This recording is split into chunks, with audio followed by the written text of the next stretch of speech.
안녕하세요. 방금 소개받은 정목입니다.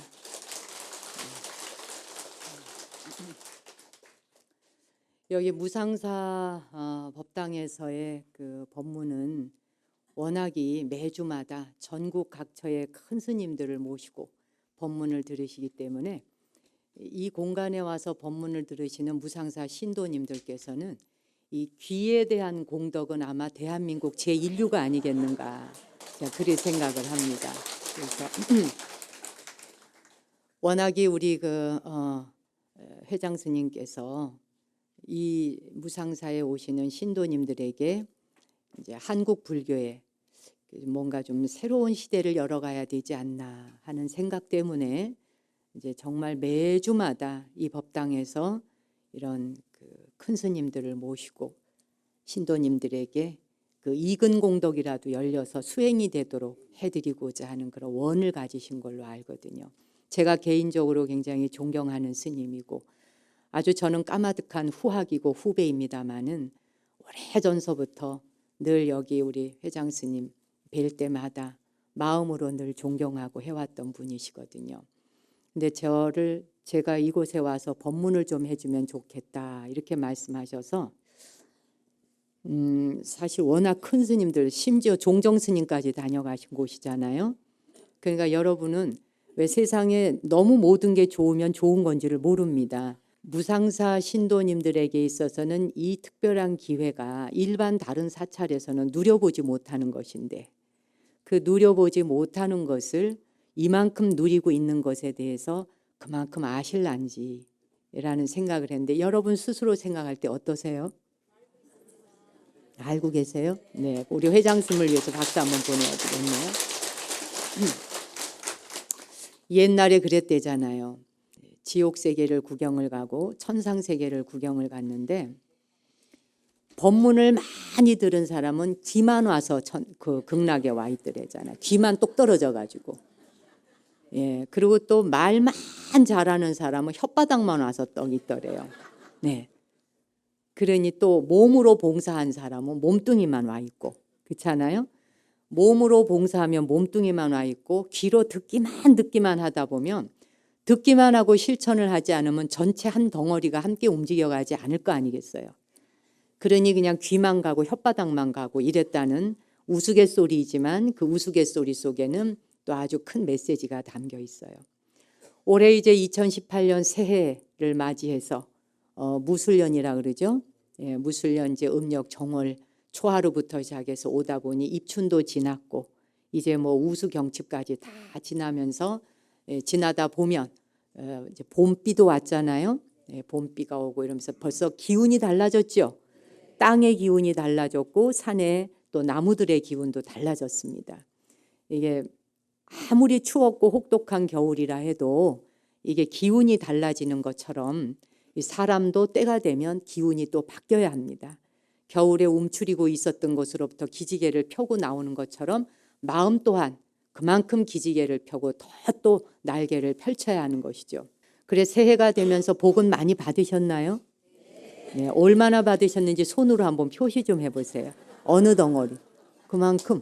그래봐야 머리에 일 정도 보따리 하나네요. 뭐.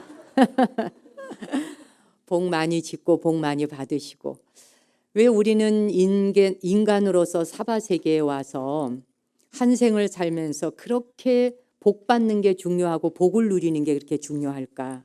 도대체 이 복이라는 게 뭘까?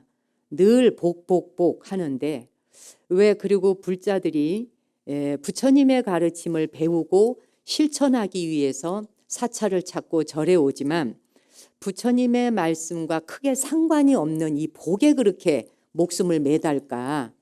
부처님은 세상 모든 복을 다 버리신 분인데 세상 모든 복을 다 버리셔서 완전한 깨달음을 얻으신 정등각자이신데 근데 왜 우리는 우리의 스승이시고 우리의 영혼의 모든 가르침을 주시는 선지식인 부처님의 길을 따라가고 부처님의 말씀에 귀 기울이고 하면서 왜 붓다가 가신 길과 같이 수행하는 게 아니라 부처님이 버리신 길을 가느라고 이렇게 노심초사 복을 구하는 것에 목을 매달아야 할까? 그걸 그렇게 중요하게 생각해야 되는 걸까? 이런 거를 우리는 한 번씩은 가던 길을 멈추고 되물어 봐야 합니다. 그게 정말 내 인생에 무엇이며 그게 그렇게도 중요한 것인가. 그래서 그걸 얻어서 우리의 한 생애가 뭘 어디까지 보장받을 수 있는 것인가. 옛날에 이제 그 이름이 빌복이라고 하는 사람이 살았어요. 근데 이 빌복이라는 사람은 아주 복이 없어요. 가난하게 이를 데가 없고 농사를 지면은 농사 짓는 쪽쪽 흉년이고 그리고 나가서 장사를 하면 하는 것마다 망해요. 정말 되는 일이 없어요. 우리 왜 죽어라 한다 이렇게 말하죠. 뭐 좀 하려 그러면 빤한 날이 없다. 죽어라 한다 그러는데 이 빌복이라는 사람이 그렇게 복이 없었습니다. 그러니까 뭐 겨우 하는 것이 나무단 2짐 지어다 놓고 시장에 내다 팔아서 그걸로 그냥 먹고 사는 게 자기 일상사였어요. 그래 이제 죽어라 진짜 사는 거죠. 찢어지게 가난하다는 말을 하지 않습니까? 정말 이 빌복이는 찢어지게 가난한 사람이었어요. 그 이제 나무단을 2단을 해서 시장에 내다 팔면 그저 그냥 입에 풀칠할 만큼 돈을 벌면 그걸로 그날 하루 1일 근근히 그냥 사는 겁니다. 하루는 생각하니 내가 이거 사람으로 와가지고 뭐 이거 나무단 2단이나 해가지고 먹고 살고 이거 이 입에다 풀칠이나 하고 살고 이래서 되겠나. 나도 좀 열심히 해서 남들처럼 떵떵거리지는 못해도 그래도 어느 정도 허리는 좀 펴고 살아보자 하는 생각이 들었어요. 그래서 이제 그날부터 열심히 한다고 나무단을 3짐을 해왔어요. 그 이제 평소보다 다르게 이제 시장에 내다 팔 3짐을 해다 놓고 밤에 잠을 이제 들고 아침에 일어났는데 한 짐이 사라진 거예요. 2짐만 남아있어. 이거 봐라. 이거 어디로 갔지? 뭐 그래도 또 뭐 누가 필요해서 집어갔나? 이제 이렇게 생각하고 그 다음 날은 더 열심히 해야지 하면서 2짐을 더해서 4짐을 갖다 놨어요. 4짐을 갖다 놓고 다음 날 시장을 가려고 일어났는데 2짐이 또 사라졌어요. 도대체 이거 누가 이걸 도둑질 해가나? 그래서 이제 막 소리를 질렀습니다. 누군지는 모르겠지만 나같이 찢어지게 가난한 사람에게 겨우 있는 것이라고 해봐야 나무찜 2단밖에 더 있는 게 없는데 이것마저도 뺏어가는 도대체 이런 도둑놈이 누구야 하고 소리를 질렀어요. 그 다음 날 5짐을 해놔놨어요. 5짐을 하면서 오늘은 내가 도둑이 누구인지 CCTV가 없던 시절이니까 자기 눈에 불을 켜고 지켜봐야 된 거죠. 그러니 이제 졸면 이건 까딱 넘어가는 겁니다. 그래서 아무튼 5짐을 해다 놓고 그러고서는 이제 지켜보기로 했어요. 누가 이게 도둑질을 하는가 하고. 그 어두운 밤이 됐습니다. 깜깜한 밤이 돼서 아무것도 안 보이는데 정말 눈에 불을 켜고 그러고 쳐다봤습니다. 그랬더니 잠시 있으니까 나무단이 슬슬 지 혼자 움직이기 시작을 해요. 그래서 이게 슬슬 움직이더니 둥둥둥 떠요.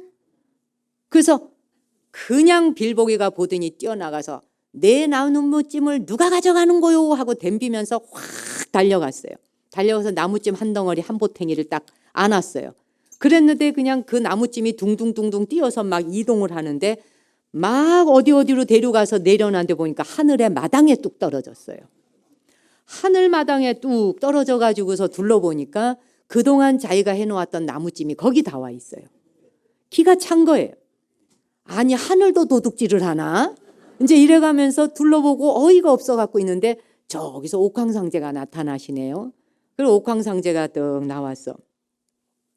이게 웬일인가 하고 아니 왜 내 나무집을 옥황상제씩이나 되는 분이 배울 만큼 배웠고 가질 만큼 가지신 분이 이 지지리 궁상 못 사는 나의 이 나무단을 훔쳐갈 정도로 이러셔야 되겠습니까? 교양업계. 이제 이렇게 옥황상제한테 물었어요. 그랬더니 이제 옥황상제께서 너에게 주어진 사람마다 다 자기의 복의 양이 있다. 지가 뿌려놓은 대로만 거두게 돼 있어요. 농사의 양이라는 게. 씨를 뿌린 것만큼 거두게 되어 있는데 네가 뿌려놓은 씨앗만큼 가져가야 돼.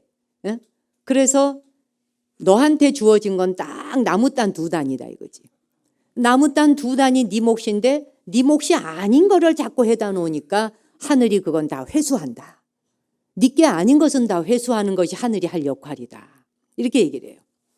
그러니까 이제 남덕이가 어이가 없어가지고 아니 내가 사람으로 태어나서 왜 똑같은 사람으로 태어나서 누구는 저렇게 뻔듯하니 잘 살는데 나는 왜 사람답게 한번 제대로 살아보지도 못하는 것입니까?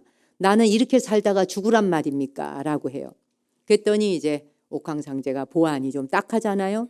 그랬더니 너한테 구경을 좀 시켜줄 게 있다. 이리 따라오너라 하면서 이제 그 각각의 여기 와 계시는 무상사의 각 한 분 한 분마다의 하늘에 가면 곳간이 있어요. 자기 그 곳간이.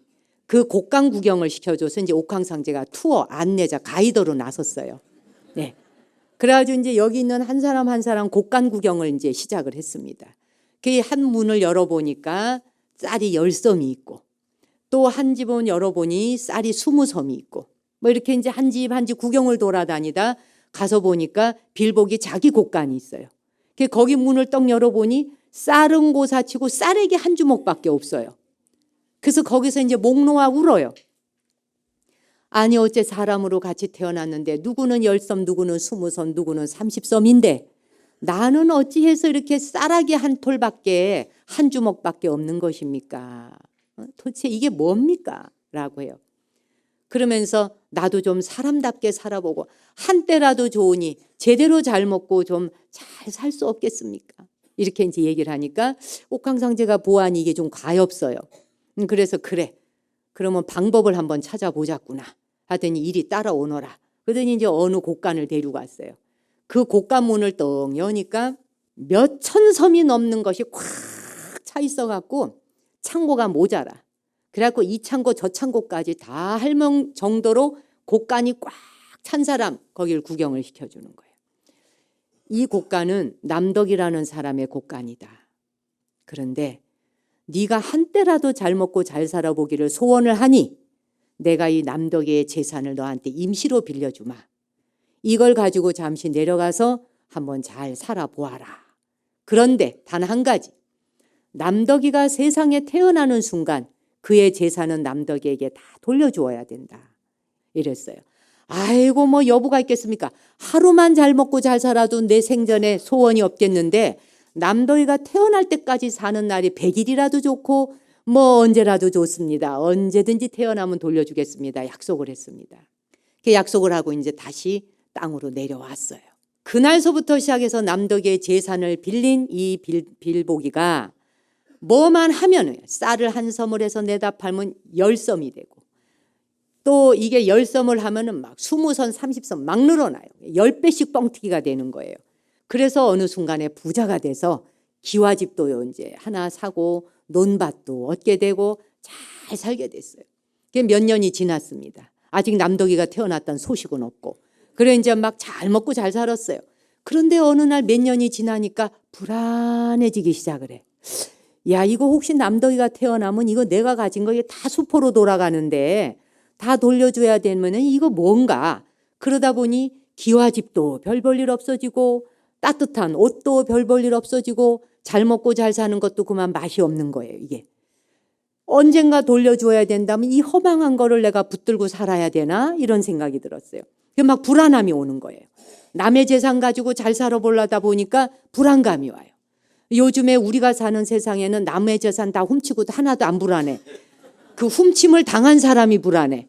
남의 걸 훔쳐간 사람은 두 다리 뻗고 살아. 요즘은 그런 세상이잖아요. 남의 거 빌려간 게 아니라 남의 걸 빌려서 지 걸로 만들고 되게 큰 소리를 뻥뻥 치잖아요. 근데 이제 그때만 해도 빌보기가 양심이 있던 때라. 그래 가만히 생각을 해보니까 내가 이렇게 불안해할 게 아니구나. 남덕이가 태어나면은 다시 돌려줘야 되는 재산이니 어차피 내 것이 아닐 바에라면 있는데 인심이나 좀 쓰자.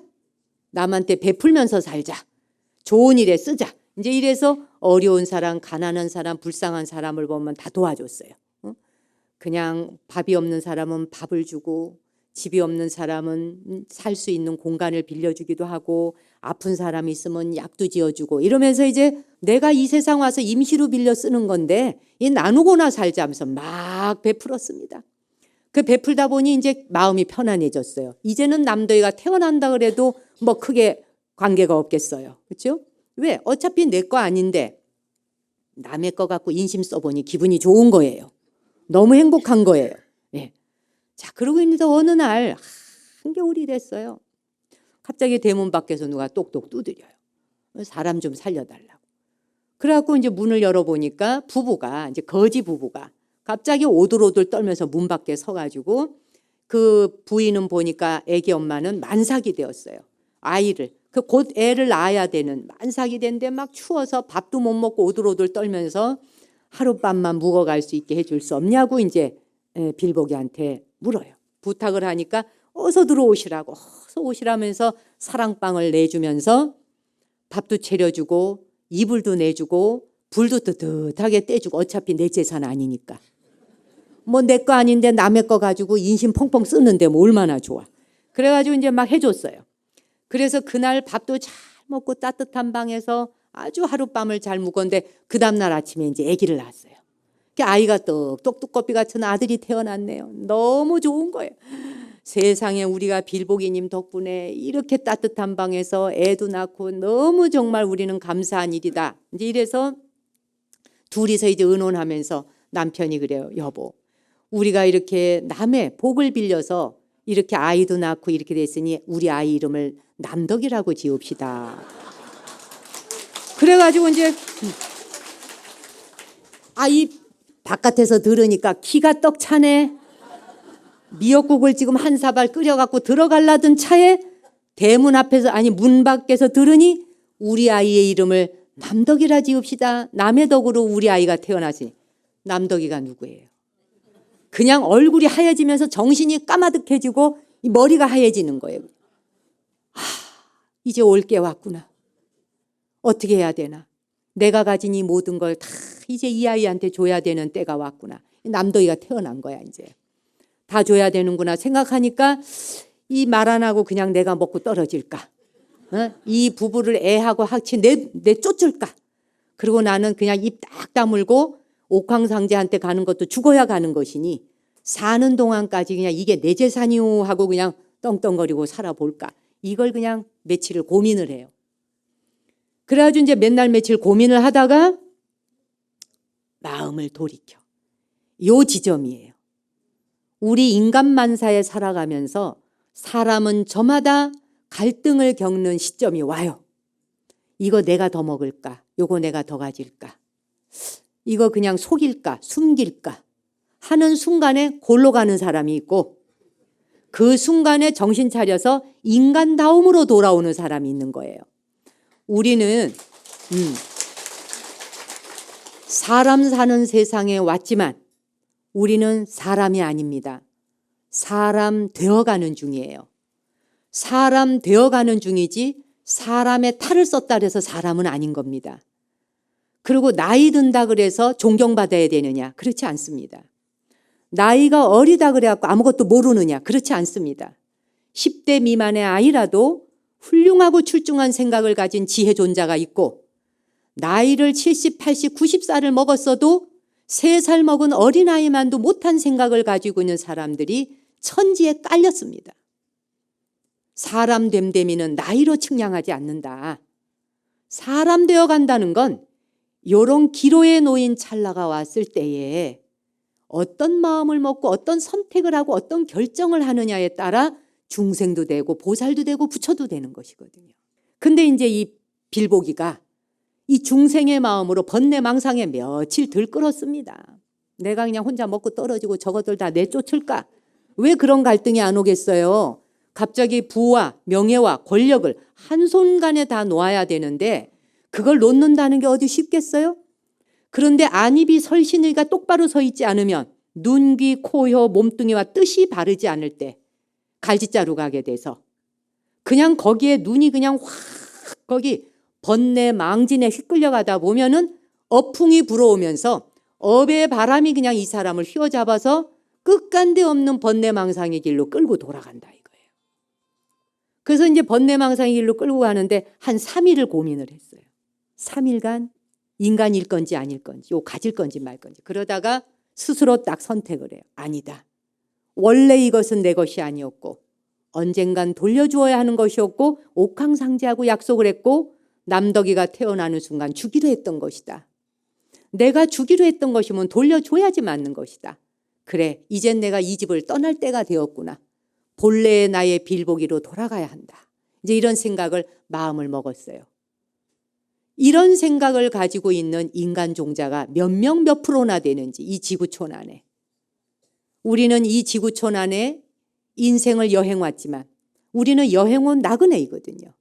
그 여행 온 나그네가 지구라는 행성 가운데에서도 대한민국이라고 하는 한반도에 계시는 부모님에게 입퇴되기로 했고 그분의 몸을 빌려서 이곳에 나오기로 했어요. 부모님의 몸을 빌려 태어날 때 부모가 나를 선택한 게 아니라 내가 부모를 선택합니다. 그렇잖아요? 인간의 몸으로 갈지 그 밖에 다른 종류로 가게 될지 어떤 이 생류가 돌고 도는 윤회사에서 내가 어떤 태를 선택할 것인지 우리가 스스로 부모에게 입퇴되어 태어납니다. 근데 그 입퇴될 때 한반도에 태어나기로 하고 이 땅에 왔단 말이죠. 그렇죠? 그래서 이 땅에 왔는데 그러다 보니 우리는 이 인간사에 와가지고 학연 따지고 지연 따지고 고향 따지고 동창 따지고 뭐 따지고 하다 보니까 인간의 그 세상의 굴레가 점점 축소되어 작아지는 거예요. 사람으로 와서 인생 여행을 하는데 우리는 이렇게 걷잡을 수 없는 업보라고 하는 업의 바람에 어풍에 휘둘려 가지고 동서남북 분간을 못하고 또 돌아다닌단 말이에요. 자, 어쨌든 다시 돌아와서 빌보기가 이 순간 사람됨으로 선택을 하는 거예요. 인간됨을 선택해. 주자. 어차피 내 거 아니다. 잠시 빌려 쓴 것만으로도 고맙다. 우리 지금 여기에 태어나 있는 우리는 이 몸뚱이도 내 거 아닙니다. 몸뚱이도 빌려 쓰는 거예요. 재산, 부모님, 세상의 모든 은혜를 다 빌려 쓰는 거예요. 국가 빌려 쓰는 겁니다. 이 나라의 이국토에 살면서 여권, 비자, 이 나라 대한민국 여권을 가져야 세계 각국 나갈 수 있어요. 이 나라 여권 없이는 어느 나라에서도 그 국토에 들어오는 걸 허락하지 않아요. 나의 입국 비자를 허락해 줄 수 있도록 하는 대한민국의 그 국적조차도 빌려 쓰는 거예요. 죽으면 다 놓고 가야 돼. 왜? 내 게 아니잖아요. 영원한 것이 아니고 놓고 가야 될 것들에 목을 매달면서 그것을 집착하고 소유하다 보니 내 것이 아닌데 내 것이라 생각하고 살아야 되다 보니 고통이 뒤따르고 갈등이 오고 그래지잖아요. 근데 빌보기는 다 그냥 부처님 법문을 들었는지 아마 내가 보니 무상살 다닌 것 같아요. 네. 그리고 우리 빌보기가 아무래도 이 무상사에서 법문을 많이 듣지 않고서는 그런 귀가 그런 마음이 열릴 리가 없지 않겠어요? 그렇죠? 그래서 이건 아니다. 내 것이 아닌 것은 줘야 된다. 그래서 빌려 쓴 건 돌려주고 그리고서는 내가 지금까지 빌려 쓴 것에 감사하자. 그래서 이제 방으로 들어갑니다. 들어가서 얘기를 해요. 사실은 2차, 저차, 2차. 그동안 있었던 이야기를 쭉 하면서 내가 지니고 살아온 이 모든 재산은 이 부와 모든 것은 다 남덕이 것이었습니다. 그리고 하늘에 가서 옥황상제에게 갔다 온 이야기, 옥황상제가 나에게 재산을 빌려준 얘기, 남덕이가 태어날 때까지 빌려 쓰고 돌려주라는 이야기까지. 그래서 이제는 당신들이 남덕이를 데리고 이곳에 사십시오. 나는 오늘로 떠나겠습니다. 이게 사람이거든. 그래서 이게 진정한 참된 사람이거든. 뭐 이거는 보살 마음도 아니에요. 당연지사예요.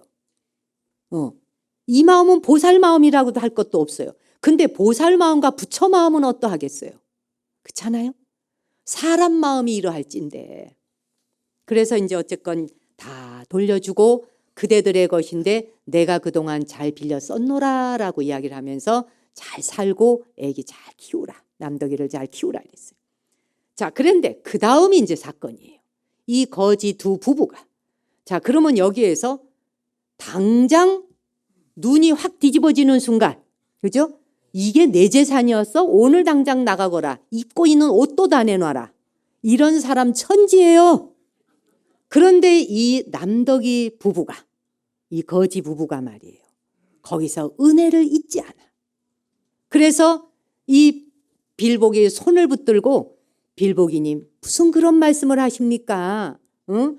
당신 덕분에 우리가 지난밤 추위를 피할 수 있었고 당신 덕분에 따뜻한 방에서 따뜻한 이불을 덮고 이 아이를 낳을 수 있었습니다. 더구나 미역국을 챙겨주고 먹을 거를 챙겨주며 우리를 위해서 당신이 베푼 자비심이 어떤데 우리가 어떻게 당신 나가는 꼴을 보겠습니까? 이렇게 얘기를 합니다. 그래서 그건 말이 되지 않습니다. 라고 하면서 뭐라고 얘기하냐. 하늘에 가셔서 옥황상제와 약속한 것은 그분과의 약속이고 우리하고 다시 약속을 정하면 됩니다. 이게 사람인 거예요. 그래요? 옥황상제가 옥황상제가 그렇게 얘기했어요?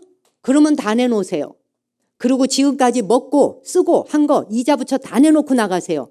그래가지고 사람을 완전히 빨개벗겨 내보냈다. 그러면 그 복이 직거될까요? 안 되는 거 아세요? 네. 알면 이건 얘기 끝난 거예요. 그냥 내려갈게요, 법상에서. 네. 이렇게 훌륭한 불자님들이시니. 자, 그래서 손을 붙들고 아닙니다. 그거는 안 됩니다.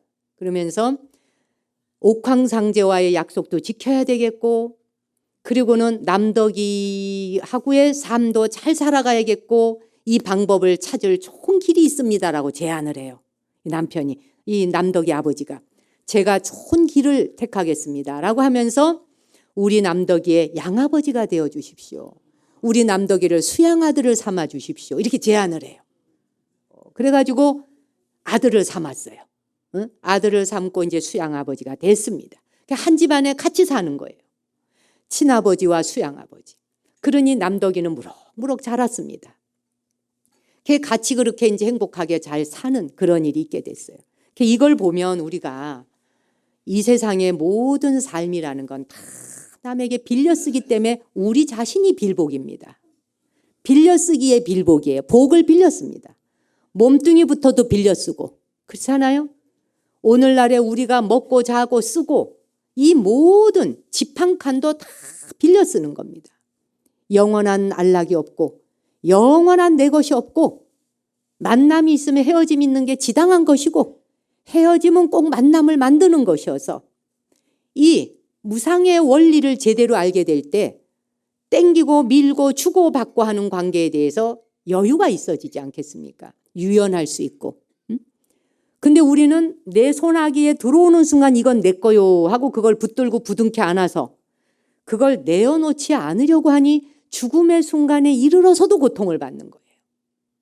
지금 오늘 제가 여기 와서 보니 연세가 꽤 많으신 어르신들이 많으십니다. 의식이 또렷할 때, 내 생각이 안전하고 온전할 때, 내 죽음이 닥쳐왔을 때 난 어찌하겠노라 하는 이야기를 유서도 미리 써놓고 유언도 미리 하시고 법적으로 공증도 해놓으세요. 그게 똑똑하고 현명한 겁니다. 지금 우리는 100세 시대를 살게 되었고 인류가 137억만 년이라는 우주 역사 속에 이런 모양새를 가진 인간 형태를 가진 우리의 이런 모습으로 살아온 인류가 5억 년밖에 되지 않습니다. 우주 역사에서 보자면 어린아이 수준인 거죠. 5억 년 동안 살아오는 우리의 이 몸뚱이를 가지고 살아오면서 인류가 100세 시대를 살 수 있는 것을 처음 맞이하는 일입니다. 단 한 번도 이렇게 살아본 적이 없어요.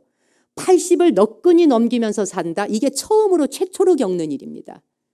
인류가 80이다 100세라고 하는 걸 처음 살아보는 거예요. 한 번도 살아본 적이 없어요. 그래서 모든 사회의 시스템을 새로 짜야 되는 때가 왔어요. 다시 짜야 돼요. 100세 시대에 맞춰야 돼요. 100세 시대에 맞추어서 두뇌도 바꿔야 돼요. 생활 패턴, 생각 모든 게 바뀌어야 돼요. 다 바뀌어야 되는 때가 온 거예요. 지금 우리는 그런 시대를 맞이하고 있는 거예요. 제가 조금 전에 남덕이와 빌보기 이야기를 했습니다마는 남덕이와 빌보기하고 이 빌보기처럼 남의 재산이나 남의 복을 빌려서 쓰고 있는 우리가 한 생애를 사는 것이 의술이 발달하다 보니 100세를 살 수 있도록 생애가 길어졌다. 지금 우리 세대는 100세이지만 지금의 10대 아이들, 여러분의 손주 나이 10대 아이들은 영생을 살 가능성이 있습니다. 말하자면 1000년을 살 수 있는 시대가 열린다는 이야기입니다. 그럼 어떻게 사는 게 1000년을 사는 시대가 열릴까? 지금 우리가 와 있는 4차 산업시대가 바로 영생의 길을 열어주는 것에 일주문 열린 거예요. 쉽게 말하면 영생을 사는 게. 우리는 지금 100세 시대 사는 거 가지고도 이 난리를 치잖아요. 그리고 2050년이 되면 전 세계에 대한민국이 노인 인구 국가 1위 국가가 된대요. 네. 그리고 노인은 늘어나고 아이들은 태어나지 않습니다. 자, 노인은 늘어나고 아이들은 태어나지 않고 시집장가 가는 것을 이제는 별로 원치 않고 혼자 사는 젊은 청춘 남녀들이 늘어납니다. 여러분의 자녀들이 결혼하고 싶어 하지 않습니다. 그거는 지금 시대가 어디를 향해 가는지에 대한 걸 보여주고 있는 거예요. 우리는 그거를 말하자면 통찰의 눈으로 바라봐야 합니다. 세상이 어디를 향해 가고 있는지를, 과거에 걸어왔던 길을 갖고 쳐다보기 때문에, 과거에 우리가 살아왔던 기억을 가지고 살기 때문에 걱정하고 한숨 쉬고 염려하고 큰일 났다, 끝났다. 하나가 끝나야 새로운 시대가 또 열리는 겁니다. 인류는 그렇게 발전해 왔던 거예요. 발전이라는 말하고는 다르지만 변화해 온 거예요. 우리는 그런 변화의 물줄기를 우리가 막을 수 없습니다. 그렇잖아요? 그래서 우리는 계속 진화해 가기 때문에 2050년에 대한민국의 노인 세대 1위 국가가 되고 아이들이 없는 나라. 우리만 그런 게 아니라 전 세계가 아이가 점점 줄어듭니다. 이렇게 테러를 하고 이렇게 난리를 치는데 애를 낳아서 뭐 하겠나 싶지 않겠습니까? 고통스러운 사바에 뭐 때문에 아이를 낳겠나 싶어지니까 점점점 아이를 안 낳게 되죠.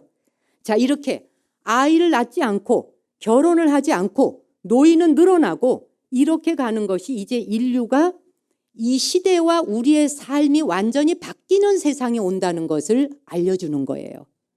지금의 10대 아이들은 우리와 완전히 다른 세상을 살 거라 그랬잖아요. 몸뚱이는 사람 몸인데 우리처럼 살지 않는다 그래요. 그 호모사피엔스에 보면 그런 내용이 있잖아요. 예. 이제 인류는 영생의 시대를 연다는 겁니다. 예. 그러니까 300년 살 건지 500년 살 건지 1000년 살 건지 이제 수명이 막 늘어납니다. 이 수명이 늘어나는 데는 제가 오늘 여기까지는 이야기 못하지만 시간 관계상 수명이 그만큼 늘어난다라고 하는 것은 거기에 제일 중요한 핵심이 되는 것은 수명이 늘어나려면 뭐가 빠져야 되냐? 감정이 빠져야 됩니다. 우리 무상계에 나오는 무상계에서 그죠? 무명으로 인하여 무명식 쭉 나오죠. 그 다음에 수, 느낌, 그죠? 인간이 느낌이라고 하는 거, 감정, 느낌, 요 감정과 느낌이라고 하는 것 때문에 생사 거래를 계속하거든요. 죽고 태어나고 죽고 태어나고. 그런데 다음 차세대, 이 인류가 진화해 나가는 그 다음으로 나가는 진도 나갈 적에는 감정 뗀다는 겁니다. 이 호모사피엔스의 이야기에서는. 감정 빠진다. 감정이 필요 없어진다는 거예요. 감정 없는 인간이 만들어져요. 그게 뭐예요? 로봇이에요. 감정이 없어. 아무튼 그러다 보니까 지금 우리가 80세, 100세를 살게 되었는데 그래서 아이가 태어나지 않고 노인 세대로 가는 걸 우리가 한숨 들이쉬고 내쉬면서 걱정할 필요는 없다. 무엇인가를 향하여 계속 인류는 변화해 가고 있다. 그냥 우리는 그 변화의 물결을 바라보며 우리는 우리 스스로 할 일을 하면 된다. 자, 그러면 이 인류가 진화해 오는 데는 세 가지를 통해서 진화해 와서 머리, 가슴, 손, 요 세 가지. 머리와 가슴과 손 세 가지를 가지고 인류를 진화시켜 왔는데 우선 간단하게 머리를 봅시다. 머리가 또 세 가지로 진화해 왔어요. 두뇌. 요즘에 뇌과학이 발달했죠.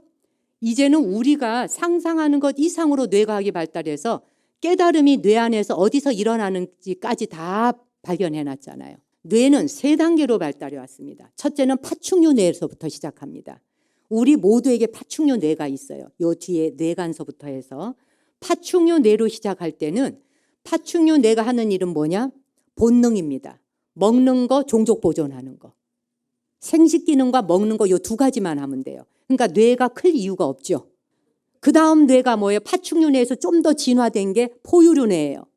고래, 북극곰 이거 전부 다 포유류 뇌잖아요. 포유류 뇌에 와서야 감정과 느낌이 생겨요. 우리 무상계에 12가지 12연기 나오잖아요. 이 12가지 12연기가 나오는 게 포유류 뇌에서부터 시작되는 거예요. 아시겠어요? 느낌과 감각, 감정 요게.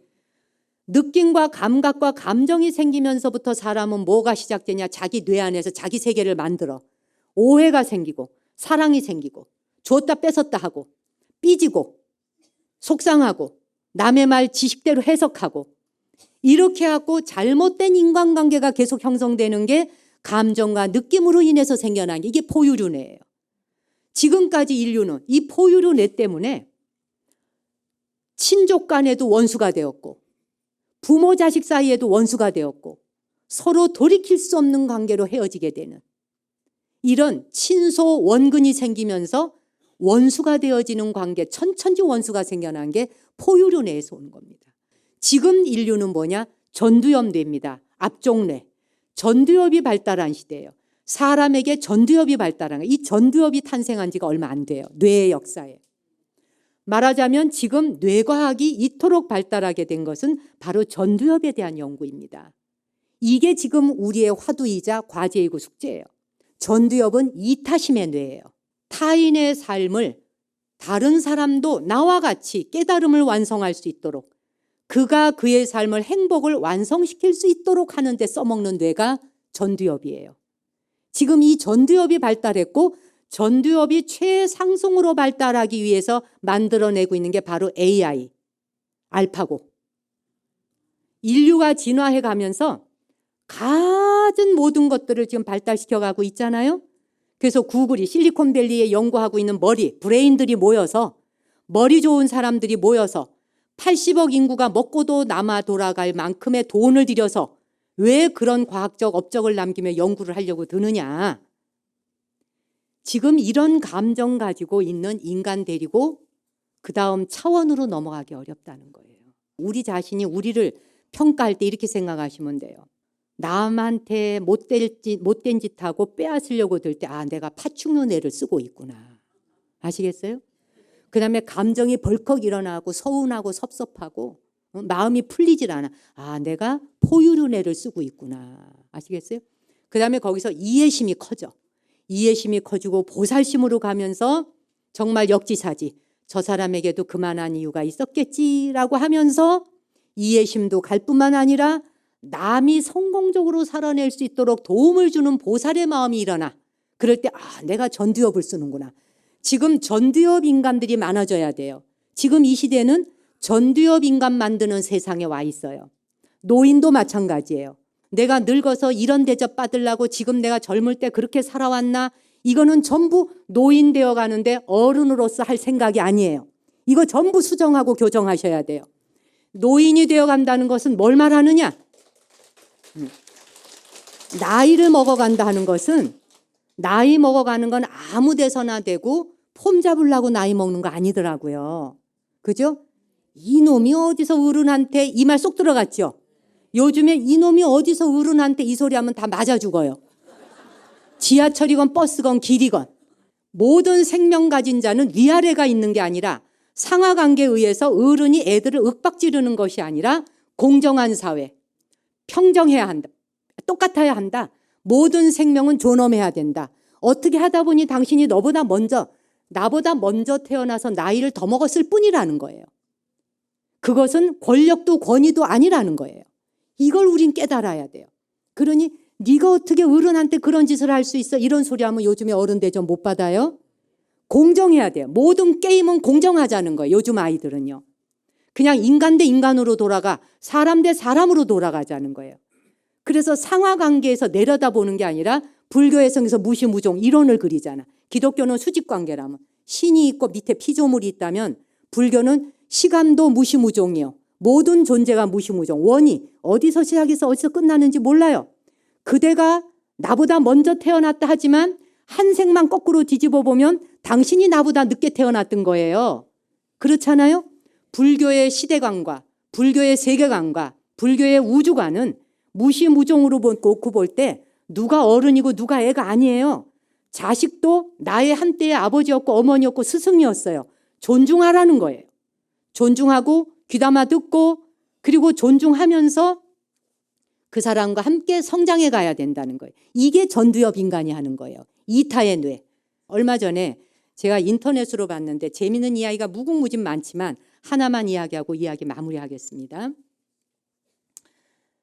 그 미국에서 암 환자들인가를 무슨 돕는 제가 내용을 정확히 모르겠습니다만 암 환자를 돕는 건지 뭔지 그들을 돕기 위해서 그 마라톤 대회가 열렸어요.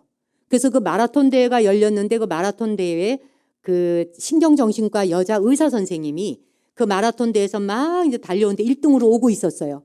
1등으로 막 달려오고 있는데 183m 정도인가를 남겨놓고 쓰러졌어요. 다리에 근육이 완전 뭉쳐가지고 더 이상 이제 뛸 수가 없어요. 근데 뒤에서 2등으로 따라오던 아이가 17살 먹은 고등학생이었어요.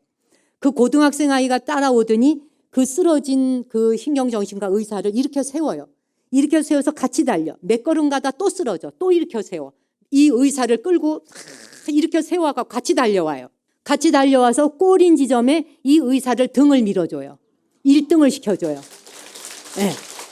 그러고는 자기가 2등으로 들어와요. 그래서 이 의사 선생님이 1등으로 골인하게 달려온 다음에 확 밀어가지고 먼저 들어왔습니다. 그 여자 의사 선생님이 돕고 싶은 사람을 도울 수 있도록. 나이가 17살밖에 먹지 않은 아이예요.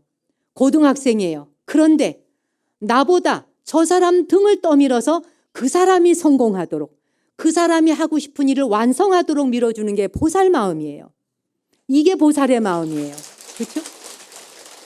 내가 가지려 하고, 내가 성공하려 하고, 뭐든지 내가 이기려 하고, 이게 지금까지 감정과 느낌 때문에 포유류 뇌. 그냥 이겨야 돼. 싸워야 되고 이겨야 되고 지지 않으려고 하는 것 때문에 인류는 맨날 걸음마를 했던 겁니다. 그래서 이제는 남을 등 떠밀어주는, 머리로 무슨 생각을 할 것이며 가슴으로 어떻게 타인과 공감할 것이며 이 손으로 누구를 도와줄 것이냐. 손으로는 도네이터하고, 그렇잖아요? 남을 돕고 나누고 하는데 이 손을 쓰라는 거예요. 그 사람이 더 먼저 1등 하도록 밀어주라는 거예요. 돌이켜보면 제 자신이나 여기에 와 계시는 여러분 모두가 누군가가 나 성공하고 잘 되라고 등 떠밀어 주었던 우리의 선지식이 있었어요. 여러분의 부모가 여러분 잘 되라고 언제나 등 떠밀어 주었고, 당신 입에 들어갈 거를 너 먼저 먹어라. 나는 배부르다. 이게 전부 등 떠밀어 주는 거예요. 그 등 떠밀어 주는 자비의 손이 있었기 때문에 오늘 내가 이 자리에 있다는 걸 우리는 잊어서는 안 됩니다. 그리고 우리 또한 항상 살아있는 그날까지, 특히 연세 드신 분들, 여러분의 머리와 여러분의 가슴과 여러분의 손으로 언제나 상대방 등 떠밀어주고 손 잡아주고 그 사람이 더 먼저 행복하고 성공할 수 있도록 돕는 것. 그게 보살심이고, 전두엽 인간은 이타의 마음을, 그걸 실천함으로써 더 나은 길을 향하여 나아가는데 우리가 걸음이 되어줘야 됩니다. 지금의 10대, 20대 아이들이 살아갈 세상은 우리와 완전히 다른 세상을 사는데 우리가 거기에 초석이 되어줘야 됩니다. 우리는 그 시대가, 새로운 시대가 열릴 것에 대해서 걸음이 되어줘야 됩니다. 그 걸음이 되는 데는 전두엽 인간이 돼야 됩니다. 더 나은 생각, 남을 도울 수 있는 생각, 남을 협조하는 생각, 남의 이익을 더 좋게 생각해 줄 수 있는, 이기심을 버릴 수 있는 생각, 이런 것들이 지금 우리에게 요구하고 있는 세상을 살고 있고, 그런 세상을 막바지에 이르렀지만 연세 드신 여러분에겐 그런 세상을 경험해 볼 수 있는 세상에 숨쉬고 있음을 항상 감사하셔야 됩니다. 무더운 여름을 별 탈 없이 잘 지내셨나요? 정말 대단하시고 한 분 한 분 훌륭하십니다. 올 여름은 상상도 할 수 없을 정도로 우리가 111년 만에 기상청 예보를 시작한 이래 이토록 더워본 적이 처음이다 할 만큼 더위에 대해서 사람들이 감당하지 못하겠다라고 할 정도였는데, 뭐가 됐든지 간에 감당하라고 또 이제 여름이 가고 이렇게 가을이 성큼 와줍니다. 이제 일기예보가 하도 발달하다 보니까 미리미리 또 막 준비하라고 하는데, 그러다 보니 준비가 그냥 겁부터 먹게 되는 경우도 있죠. 태풍도 하도 난리를 쳐서 그랬더니 태풍이 놀래가지고 니네들대로 내가 해줄 줄 아냐? 딴 데로 간다. 싹 빠져가지고 또 이리 갔다 저리 갔다. 비도 막 그냥 쫓아다녀 얘네들이. 정신이 없어요. 여기 가서 우르르 확 쏟고 저기 가서 우르르 확 쏟고, 그렇죠? 그러니까 비도 정신 차리기가 어려워. 골고루 내려주는 것을 잊어버린 지 오랜 거예요. 그냥 왜냐하면 이제 지금 현대인들이 살아가는 그 마음이랑 똑같은 형식으로 비를 보내줘야 되니까 한꺼번에, 왜냐하면 지금 우리나라뿐이 아니라 전 세계인이 돈도 왕창 벌길 좋아하잖아요. 뭐든지 하면 대박 나길 좋아하니까 비도 대박으로 줄게. 그죠? 그래서 그냥 한 장소에 디립다 막 퍼붓고 다녀서 실제로 이 기후변화라고 하는 게 인간의 마음과 무관하지 않다. 이런 얘기를 칼 융도 그런 이야기를 했고, 실제로 비가 오는 건 바깥 세상에서 따로 일어나는 것이고, 또 우리가 이렇게 행동하고 생각하는 건 따로따로 분리된 것이다 여기지만, 우리가 자연에서 왔고 자연에서 얻어 쓰고 있는 물질이기 때문에, 그러니 우리의 생각과 우리의 행동과 모든 것들은 자연에 영향을 줄 수밖에 없고 또 자연의 영향을 받는다. 그런 얘기도 하지 않습니까? 그리고 이제 또 뭐 들으니 10월 말부터 이제 한파가 미리 덮친다. 10월은 아직 오지 않았는데 지금부터 추워 죽겠는 거야, 그냥. 그렇죠? 미리미리 막 이제 그 대비하라고 하는데, 대비하라고 하는 것에 대해 대비를 어떻게 하겠습니까? 뭐 그렇죠? 그래도 이제 뭐 대비하라 그러니까 대문 비틀어 매고 유리창 꼭 끼워 놓고 뭐 요 정도는 하겠지만, 뭐 그밖에 뭘 달리할 수가 있겠습니까? 그렇게 한다 해도 그냥 들이덮치니까 집이 다 그냥 물에 잠겨버리고 견딜 수 없는 고통이 뒤따르잖아요. 어차피 제가 언젠가도 여러분에게 말씀드렸습니다만, 우리가 살아가는 세상은 남선부주에 와 있고, 스님들께서 축원하실 적에 남선부주, 해동 대한민국, 서울시 서초구 뭐 이렇게 축원하죠. 그 남선부주라고 하는 건 박복한 땅이란 뜻이라는 거거든. 복이 없어요. 박복한 땅. 왜 박복하냐? 이 남선부주에 머물러 사는 존재들은 서로 생명을 잡아먹고 잡아먹혀야 돼요. 죽이지 않고 살 길이 없고 잡아먹지 않고 살 길이 없고, 내 생명을 유지하자니 남의 생명을 잡아먹어야 되니까 이게 얼마나 원한 관계가 끝이 없겠습니까? 그게 무슨 복이라 말할 수 있겠어요? 내 배불리고 잘 먹었다. 내가 신나게 잘 먹었다라고 하는 이야기는 내 뱃속에 수많은 생명이 죽어서 들어가야 되는 거예요. 이게 무슨 복이겠냐는 얘기죠. 생사 거래로 놓고 볼 때. 예. 거기다가 이 남선부주에 와서 사는 생명들이 또 박복한 것이 남의 걸 빼앗지 않고 살기가 어려워요. 도둑질 안 하고 살기가. 도둑질이라는 게 뭐 남의 지금 여기 와서 지갑 훔치고 뭐 남의 돈 훔치고 이런 정도 물건 훔치는 걸 말하겠어요? 별별 도둑질이 다 있어요. 남 잘 되는 꼴 못 보는 것도 도둑질이에요. 그렇잖아요? 근데 무슨 거기에 복이 뒤따르겠냐 그러잖아요. 예. 뿐만 아니라 또 5개에 뭐가 있습니까? 삿된 음행하지 마라. 근데 이 남선부주에 있는 생명들이 짝을 지어주고 약속되고 계약되어진 사람하고 결혼한 사람하고만 관계 같나요? 그냥 남자고 여자고. 그러니 이 지구 안에서 일어나고 있는 거의 모든 사회적 문제와 인간관계의 복잡함은 이 성적인 관계에 대한 것이 계약과 약속이 잘못되어지면서 마구제비로 흐트러뜨려 놓다 보니까 그냥 나 감정 나는 대로 살잖아요. 그렇죠? 근데 뭔 복을 받겠냐는 거죠. 더더군다나 나이가 70, 80 먹은 노인이 이제 8살, 9살 먹은 어린애가 성적 욕망의 대상으로 보이는 세상에 뭔 복을 받겠어요? 오죽하면은 그런 말을 옛날에는 환장이라 그러잖아. 장이 뒤집어졌다는 말 아니겠어요? 네, 배는 게 없는 거예요. 간이 뒤집어지고 허파가 뒤집어지고 장이 다 뒤집어졌는데 뭔 눈에 보이겠어요? 그렇죠? 안 보여요. 그 구별이 안 되는 거예요. 옳고 그름이. 할 행동과 하지 말아야 할 행동에 대해서 질서가 잡히지 않는 거죠. 그렇죠? 예. 근데 거기에 무슨 복이 있다고 말할 수 있겠어요? 무질서인데.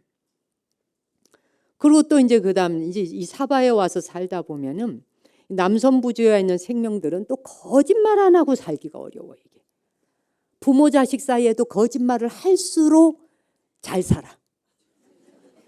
일단 편해. 거짓말을 안 하고 있는 그대로 말하면 뭐든지 불편해. 싸워야 되고. 그래 안 싸우려니까 어떻게 돼? 발달한 것이 거짓말밖에 발달한 게 없는 거예요. 눈으로 바라보는 눈길 따로, 입으로 뱉어내는 말 따로, 마음속에 품고 있는 것 따로. 이 거짓말을 하는 것이 일상사가 되어 있다 보니 진실하지 않은데, 진실하지 않은 사람 관계에서 누가 누구를 믿을 수 있겠어요? 부모와 자식이라도 믿기 어렵고 형제 자매라도 믿기 어렵고 부부 사이는 더 믿기 어려워요. 사랑이라는 이름으로 서로 만났지만 네가 나에게 해주는 만큼 보답되어질 때 사랑인 것이지, 그것이 뜻대로 되지 않으면 내가 눈에 껍질이 씌어졌나, 왜 저거를 만났나, 되돌리려고 하니 되돌리기도 어렵고 되돌려보려니 더 복잡해진 거예요. 그러니 마지못해 사네 죽지 못해 사네 하는 사람도 많아요. 요즘은 이제 뭐 원치 않으면 이혼도 하고 뭐 이렇게 자유롭게 법적으로도 허용하고 하지만, 법이 허용하기 이전에, 법이 우리 사람의 삶의 길을 이끌어주기 이전에 사람으로서의 본분사로 놓고 볼 때 이 믿음이 망가져 버리니까 의리도 없고 사랑도 없고 존중감도 없으니 하는 게 거짓말밖에 없는 거예요. 이 승속이 마찬가지거든요. 예. 그냥 뭐 머리 길른 처사님들, 보살님들이라 해서가 아니라 승가도, 뭐 우리 이 종교인도 수행 중에 있잖아요. 그 완전한 열반, 무여열반을 증득하기 전에는 우리는 하지 말아야 할 행동과 행위들을 습관대로 업대로 무참하게 하면서 살아요. 그게 무슨 복이냐는 거예요. 스승과 제자 사이에도, 스승 상자 사이에도 끊임없이 우리는 거짓을 행하고 거짓말을 하고 거짓된 행동을 하죠.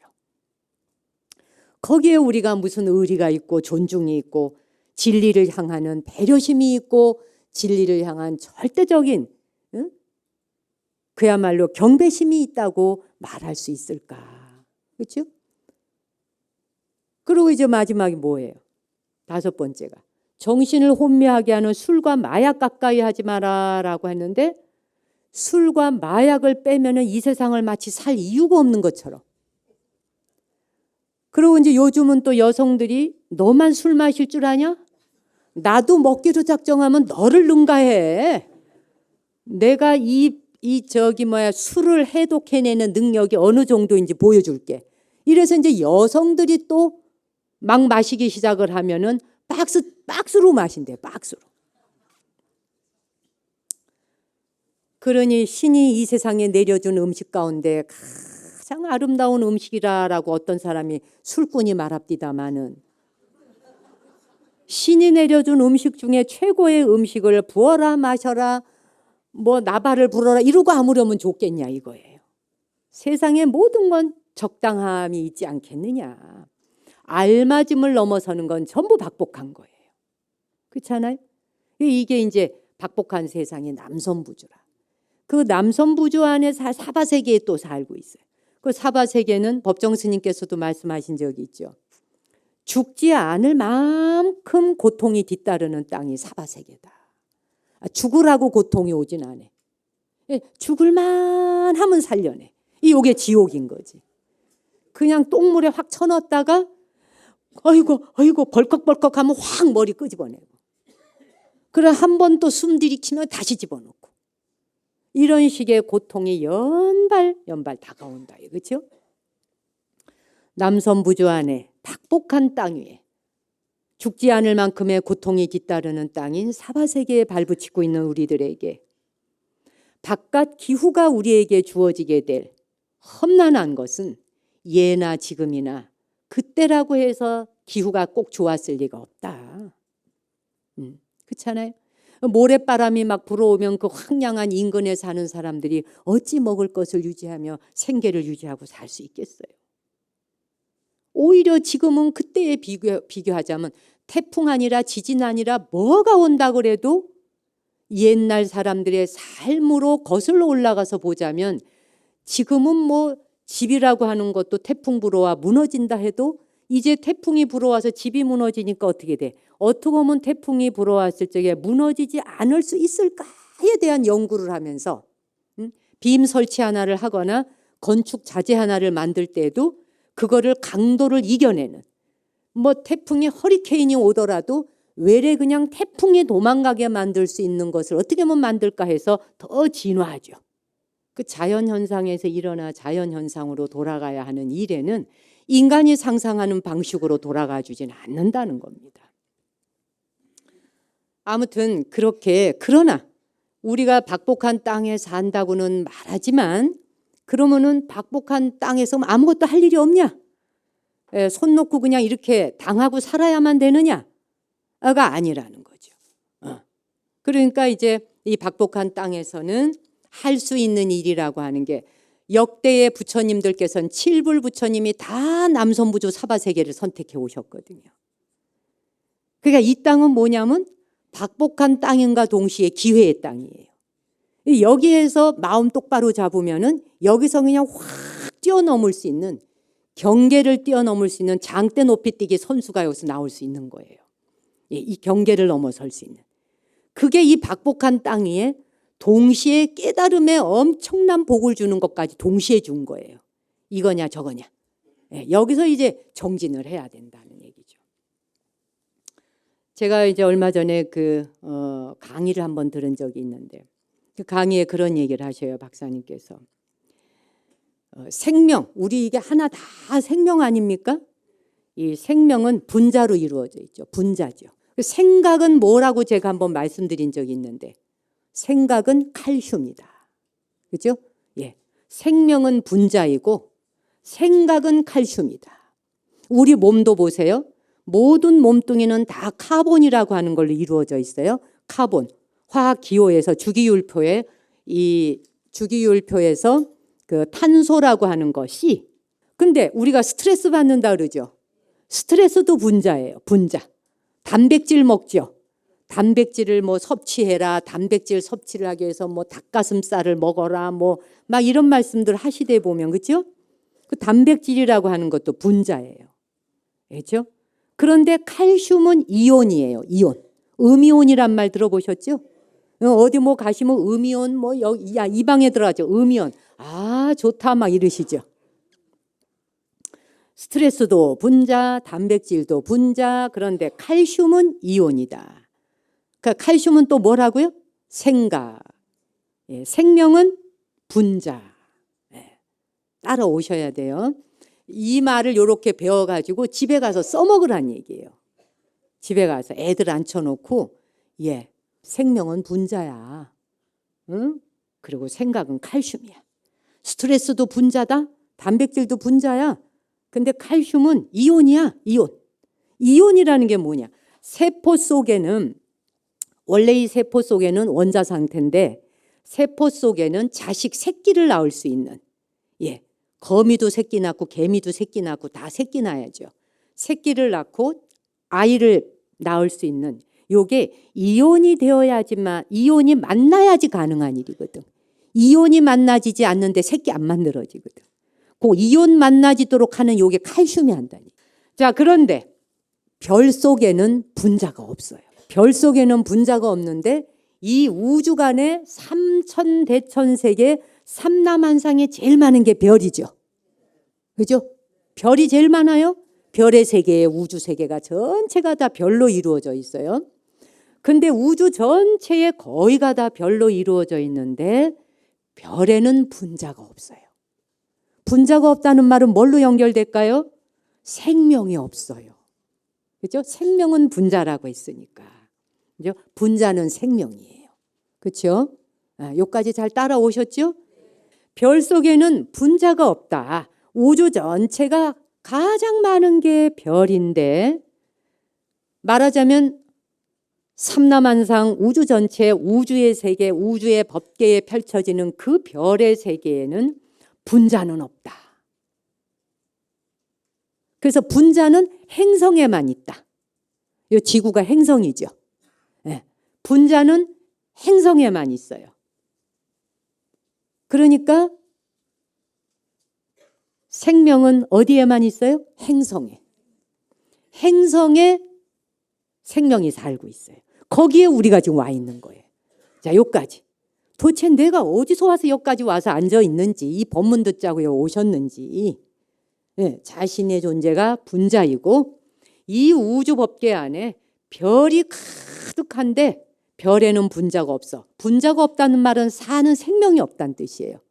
그죠? 생명이 없으니 뭐 새끼 낳고 뭐 하고 할 게 없죠. 그렇죠? 이혼도 필요가 없죠. 분자가 없으니. 그런데 우리는 그러니까 행성 안에는 분자는 행성에만 있고 분자가 곧 생명이라 생명은 분자요 분자는 생명이다. 이것만 외워두자는 얘기예요. 이렇게 생명이 깃들어 사는 곳이 행성이에요. 우리가 행성에 와 있어요. 행성에 이 생명들이 발붙이고 살아. 발붙이고 사는데 이 행성에 살고 있는 생명체들은 생각 하나하나를 가지고 있는데 이 수많은 생각 하나가 탄생하여 그 생각 하나가 여기 나에 이르기까지 오는데 거의 생각 하나가 10억 년이 걸린 게 태반이에요. 생각 하나가 형성되어 오는데 반복하여 훈습되어 오는데 10억 년이 걸려서 왔다는 거예요. 그러니까 우리가 하늘이 파랗다 이야기할 때 저게 정말 파란 하늘이냐. 하늘이 파랗다고 하는 건 우리가 반복되어져서 생각으로 중첩되어져 가지고 중첩되어져 있는 인식 속에서 파랗다라고 인식한 거지. 하늘이 그럼 항상 파란가요? 구름 끼면 허여멀겋이 뭐 안개 끼고 이러면 안 보이지. 뭘 중심으로 파랗다 말하겠냐 그러잖아요. 과학에서. 그렇죠? 우리 눈으로 볼 때 하늘은 파란 게 아니에요. 네. 범소유상이 계시 허망이고. 그렇잖아요? 약견 재상비상이면 즉견열애라. 있는 그대로를 볼 때 열애를 즉시 본다. 바로 본체 있는 대로를 본다인데 우리는 훈련과 경험에 의해 반복되어진 것을 통해서 세계를 보고 있지 있는 그대로를 보고 있는 게 아니라 껍질을 뒤집어 씌워서 보고 있는 거예요. 그렇죠? 네? 네. 껍질을 씌워서 보는 거예요. 반복된 거. 껍질을 씌워가지고 그렇다라고 하다 보니까 하늘은 파랗다가 모든 사람에게 훈련되어 있는 거예요. 실제 하늘은 파란 게 아니잖아요. 과학적으로 하늘이 파래요? 아니잖아요. 우린 파랗다라고 그냥 보고 있는 거예요. 아무튼 이렇게 생각 하나가 생겨나기까지 해도 10억 년이라고 하는 것이 걸려서 진화해 왔다라고 하는데 그렇다면 이 지점에서 나 한 사람이 가지는 생각 하나가 앞으로 세세생생의 10억 년, 20억 년, 30억 년을 책임질 수 있는 생각이라면 내가 가지는 생각 하나가 어떠해야 하는가를 우리는 굉장히 깊이 사유해야 한다. 마구잡이로 가진 생각은 마구잡이로 갈 테니까. 내가 가진 한 생각이 10억 년 동안 진화해 와서 여기에 와 있는 것이라면 내가 한 가지 가지는 생각 하나가 어떠한 것이냐에 따라서 그 생각이 곧 세세생생의 만대에 이어갈 수많은 생명에게 생각 하나를 유산으로 물려주게 된다는 이야기잖아요. 내가 가진 생각 하나가 어떻게 진화할 것인지를 생각한단 말이에요. 그렇죠? 옛 그 열자에 보면 그런 이야기가 있습니다. 탄주지어 불유지류랴라고 하는 말이 있어요. 불유지류. 탄주지어. 삼킬 탄자. 배주자. 갈지자에 물고기 어자. 탄주지어. 배를 삼킬 만큼의 큰 고기는 불유지류. 불유. 아니불자의 논류자예요. 아니불자의 논류. 그 다음에 가지지자. 우리 강물이 쭉 가다 가지 쳐서 가는 걸 지류가 흘러간다. 그러죠? 그 지류예요. 네, 가지지자에 흐를 유자. 그래서 불유, 지류. 배를 삼킬 만큼의 큰 물고기는 개천에서 놀지 않는다는 거예요. 그러니 내가 가진 생각 하나가 바다에 떠다니는 거대한 고래나 상어나 이 큰 물고기와 같은 그런 생각을 하나 가지게 되고 품는다면 노는 물이 다르겠죠. 그래서 자질구레한 일에 시시콜콜 미주알 고주알 신경 써가면서 집착하지 않는다는 말입니다. 그렇죠? 굵직굵직한 것만 골라가지고 살아가기에도 줄기를 잡아 살아가기에도 24시간은 금방 가요. 이제 여러분 여기서 법문 끝난 뒤에 공양 드시고 나서 집에 가면 2시, 3시 금방 돼요. 그렇죠? 그러고 나서 이제 오후 약 좀 챙겨 먹고 아이고 허리야 하고 잠시 앉았다 일어나면 저녁 공양 시간이에요. 그래서 이제 한 숟갈 또 잡수고 약 좀 챙겨 먹고 그럼 TV 봐야 돼요. TV 좀 한 개, 2개 보다 보면 눈이 금실금실 감겨 잘 시간이에요. 그래서 화장실 한 2번, 3번 왔다 갔다 하다 보면 날 새요. 그렇지 않나요? 그러니 굵직굵직한 것만 골라서 살아가기에도 우리에게 주어진 하루 24시간의 생애는 참으로 짧더라라는 거죠. 그래서 시시콜콜 사소한 것에 신경 쓰지 않고 굵직굵직하게 큰 것만 둥치를 잡아서 줄기를 잡아가면은 일단 긴장을 덜하게 되고 그것으로 인해서 탈이 덜 나. 그렇겠죠? 탈이 안 나니까 이 말이 삶을 크게 보라는 거예요. 높은 데서 내려다보고. 우리가 보세요. 요 뭐 서초동에 여기 보면은 그 우면산 있습니까? 가까이 우면산, 청계산 뭐 이런 산이 거기에 올라서서 본 세상과 히말라야 꼭대기에 올라서서 내려다본 세상에 이 보여지는 폭이 어떻겠습니까? 넓이와 깊이가 다르겠죠? 똑같아요. 항상 우리 마음에 특히 나이 들어갈수록 마음에 히말라야 산 하나 품고 살아야 된다. 제가 이런 얘기를 합니다.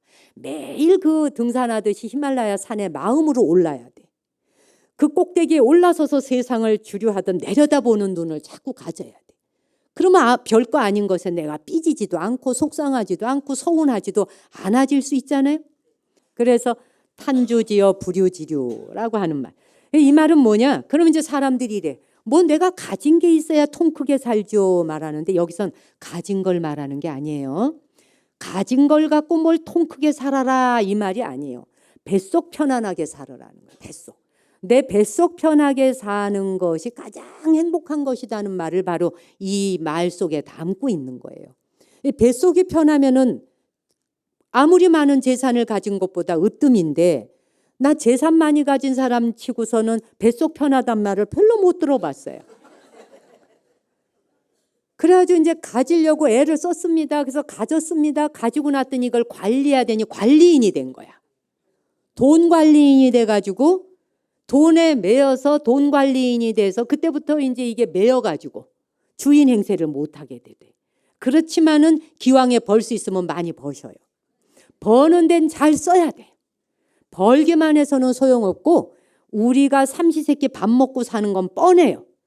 예, 그저 자기 식구와 가족들 교육하고 쓰는 데 비용을 제외한 나머지는 다 환원해 보면은 환원해 놓으면 어떻게 되느냐? 우주간에 자기 삶의 조상 대대로 자손 마음대로 부유하게 살게 돼. 나누고 베풀면. 그렇죠? 어쨌든 뱃속이 편안해지면은 통이 커지는 거예요, 사람이. 그렇죠? 그러니까 옛부터 마음 크기를 가로 한치, 세로 한치, 방촌이라 그랬어요. 그렇죠? 가로 한치, 세로 한치 딱 사각형 하면은 그게 방촌이에요. 네. 요 구들장 요거 하나 요렇게 방촌. 근데 그 방촌이라고 하는 건 뭐냐? 마음보. 우리 마음보, 심보 잘 써라 그러죠. 마음보라는 게 뭡니까? 남을 대하는 마음 자세가 마음보거든요. 다른 사람 대하는 심보가 마음보예요. 마음보. 마음보를 잘 써라. 근데 우리가 이 마음보를 잘못 쓰면 어떻게 돼? 별거 아닌 일에 자꾸 속이 뒤틀려. 응? 삐지고 뒤틀리고. 요게 뭐냐면 마음보 자체가 자리를 못 틀고 앉았는 거예요. 응? 공간이 없어요. 그래서 이 마음보는 우리 신체 구조 안에 어디에 위치하고 있느냐? 바로 배꼽 밑에 단전에 붙어 있어요. 이 마음보가. 그래서 숨 들이셔라, 숨 내쉬어라, 호흡, 삼매. 모든 수행의 시작과 끝은 호흡으로 돌아가 호흡으로 끝내. 그 자리에서 의심, 의구심도 일어나는 것이고 그곳을 후들러 파는 거죠. 그렇죠? 마음보가 그 배꼽 밑에 딱 거기에 가로 세로 한 치씩 해서 딱 거기 붙어 있다. 그 단전을 잘 쓰라는 얘기예요. 그 마음속이 넓으면 배를 삼키고도 남을 거대한 그런 이 고기가 그 안에서 논인다는 거죠. 그런데 마음보가 그 공간이 없으면 어떻게 돼? 옛날에 그런 말 하죠. 밴댕이 소갈 딱지. 밴댕이만 있는 게 아니라 밴댕이에 소갈이 붙고 딱지가 붙어요 거기. 이 말을 잘 풀이하셔야 됩니다. 밴댕이는 내장이 아주 조금밖에 없죠. 예, 그래서 밴댕이 같다면 알맹이가 없어 이런 말이거든. 뭐 어디 마음 주고받을 데가 없어. 넌 왜 이렇게 속이 뒤틀려 있니? 라고 하든지 뭐 이런 말 하잖아요. 이렇게 마음보에 가서 공간이 또 하나가 차지하고 있어야 물고기가 와서 논일 정도가 되고 배를 삼킬 크기가 되는데 밴댕이 소갈에 딱지가 되니까 아무것도 가서 들러붙을 게 없어. 지 자신의 말도 안 들려, 남의 말은 더더군다나 안 들리는 거죠. 그게 신경쇠약이 오는 거예요. 신경쇠약이라고 하는 건 삶 자체를 크게 볼 수 없고 크게 받아들일 수 없기 때문이에요. 그러니까 사소한 것에 매달리니까 신경줄이 점점 쇠약해지죠. 신경증이라고 하는 건 증세잖아요. 증. 근데 신경쇠약은 약이 따로 없어요. 거기서 오는 약은 뭐예요? 마음 편하게 가지세요. 이게 약이에요. 그렇죠? 그 절에 가면 스님들도 그 말씀 하시는데 병원에 가면 돈 내고 그 말 듣고 오잖아요. 안 그래요? 네, 돈 내고 편하게 마음 가지시고 서두르지 마시고 천천히 그냥 가세요. 예, 알았어요. 돈 왕창 주고 그러고 오시더라고. 상황을 크게 멀리 보라는 거예요. 그리고 수용하라. 그렇게 되면 이제 내 속이 좀 편안해질 수가 있는데 보통은 우리가 밴댕이 소갈딱지 같이 가지니까 받아들여지질 않으니까 납득이 안 가는 거야. 그런데 우리가 어떤 상품에도 품질이라는 게 있지 않습니까? 물건 만들어 놨을 때 여러분이 뭐 마트니 백화점이니 어디 가서 물건 사러 가면 기왕이면 뒤져보고 가격표도 보지만 자기가 마음에 드는 거를 골랐을 거 아니겠어요? 품질이 좋아야지 한다. 인간에게도 품질이 있는 거예요. 사람도 저마다 품질이 있는데 이게 방촌에 붙어 있어. 마음복. 인간의 품질은 방촌에서 끝나요. 악질의 인간도 있고 양질의 인간도 있는데 이게 방촌이 결정하는 거예요. 마음복 하나가. 그렇잖아요? 그래서 인품이라고 하는 건 인간의 품질을 말하는데 품질이 보증된 사람은 가는 곳마다 환영받고 만나는 사람마다 도움을 줘요. 왜? 자기도 가는 곳마다 남을 도와주니까. 도울 수 있는 한 최대한 도움 주니까 자기가 어려울 때도 남도 또 도움을 주는 거예요. 그래 만나는 인연마다 자기에게 도움을 주죠. 내 품성에 품위를 매기는 것은 바로 나 자신입니다. 인품을 가다듬는 일은 내 마음가짐에 달려있는 거예요. 어떻게 내가 인품을 가다듬어야 할까? 인품을 가다듬는 건 내 마음가짐에 있는데 옛부터 그것을 씨줄과 날줄을 바로 세우는 것과 같이 마음을 바로 세우라 이랬거든요. 씨줄 날줄을 바로 세워라. 이게 뭔 소리겠는가? 무슨 소리냐? 인품을 가다듬으려면은 인품을 가다듬고 인품이 좋은 사람 옆에 가면 나만 좋은 게 아니라 주변도 다 좋아요. 그렇죠? 인격 좋고 인품 좋은 사람 곁에 가면 그 사람을 알고 지낸다는 것 자체가 영광인 경우가 있잖아요. 근데 경우에 따라 내가 저 사람을 안다는 게 수치스럽고 부끄러워 도망가. 눈 마주칠까 봐. 그렇죠? 이게 자기 품격이에요. 그 품격은 어디서 나와요? 방촌, 마음보에서 나와. 외우셔야 돼요. 마음보. 예, 요거 잘 따라오셔야 됩니다. 그러니까 인심 좋고 인격 좋고 인품 좋은 사람 주변에는 주변 사람까지 다 좋아요. 하나 더하기 둘은 셋이다라고 말하지만 입적하신 숭산 스님께서는 제자에게 그런 말씀하신 적이 있어요. 하나 더하기 둘은 제로다 이렇게 말해서 공이다. 제자가 어이가 없잖아요. 아니 스님 그게 무슨 말씀이세요? 초등학교 다닐 때 산수 안 배우셨어요? 하나에서 둘을 더하면 셋 아닙니까? 라고 하니까 스님께서 그래 누가 나한테 사과를 하나 줬다. 하나의 사과를 먹었어. 그랬더니 그 사람이 보더니 2개를 더 주면서 더 잡수시오 해서 2개를 또 먹었어. 하나 먹고 2개 먹었더니 어디 갔느냐? 3개 먹었는데 싸그리 없어지지 않았느냐. 응? 그런데 그 사과를 먹고 에너지 기운을 마음보를 어떻게 쓰느냐에 따라서 무한대로 혜택을 줄 수가 있고 사과를 하나 더하기 2알에서 3알을 먹었는데 지 먹고 그냥 배가 부르니까 어떻게 성질만 내. 배부르니까 짜증만 내. 아니 자기 배부른 걸 왜 남한테 짜증 내겠냐. 이게 마음보가 결정하는 거거든. 학교에서는 하나 더하기 2은 3이라 가르치지만 불법문 중에선 선의 세계에서 하나에 2 더하면 1개 먹고 2개 먹고 그 힘과 에너지를 어떻게 쓰느냐에 따라 무한대로 펼쳐진다. 이런 계산법으로 살으라는 거예요. 안 그래요?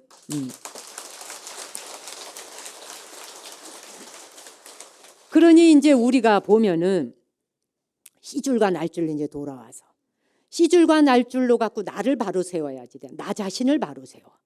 자, 내가 나를 바로 세우는데 왜 씨줄 날줄이 나오느냐? 가로를 위라 하고 세로를 경이라 해. 그렇죠? 경도, 위도 그러죠? 경도와 위도. 가로를 위, 그 다음에 세로를 경이라 해서 지구 좌표를 위도와 경도라고 말하잖아요.